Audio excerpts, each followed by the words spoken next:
దీపావళి ఎప్పుడు? అక్టోబర్ 20 లేదా అక్టోబర్ 21? మామూలుగా దీపావళి ఎప్పుడు వస్తుంది? అమావాస్య రోజు వస్తుంది. మనం ఏదైనా తెలుగు క్యాలెండర్ తీసుకుని చూస్తే అందులో అమావాస్య ఎప్పుడని రాసుంది? అక్టోబర్ 21 అని ఉంది.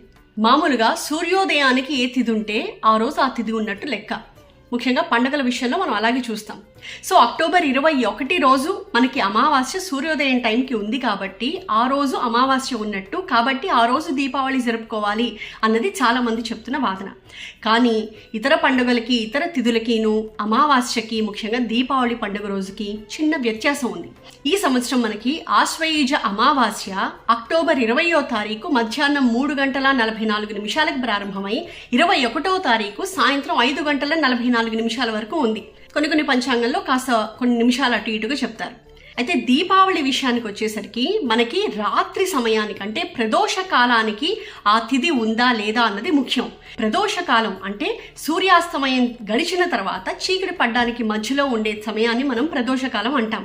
సో అది అక్టోబర్ 20వ తారీఖే మనకి ప్రదోష కాలంలో అమావాస్య ఉంటుంది. ఎందుకంటే మర్నాడు 21వ తారీఖు మనకి సూర్యాస్తమయం సమయానికి అమావాస్య ముగిసిపోతుంది. కార్తీక మాసం పాడ్యమి ప్రారంభమైపోతుంది.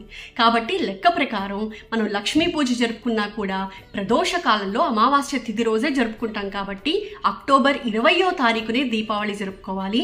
లక్ష్మీ పూజకు కూడా రాత్రి 7:08 నుంచి 8:18 మధ్యలో సమయం చాలా బాగుంది. ఆ సమయంలో లక్ష్మీ పూజ చేసుకోవాలని చెప్పి మనకి పండితులు చెప్తూ ఉన్నారు.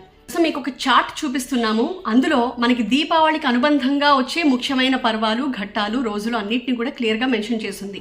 లైక్ ధన్తేరస్, ధనత్రయోదశి, నరక చతుర్దశి, దీపావళి, లక్ష్మీ పూజకి ఏ సమయం బాగుంది, ఇలాంటివన్నీ కూడా ఆ చార్ట్లో మీకు క్లియర్గా కనిపిస్తున్నాయి. డీటెయిల్గా చూడండి, సేవ్ చేసుకోండి. హ్యాపీ దీపావళి.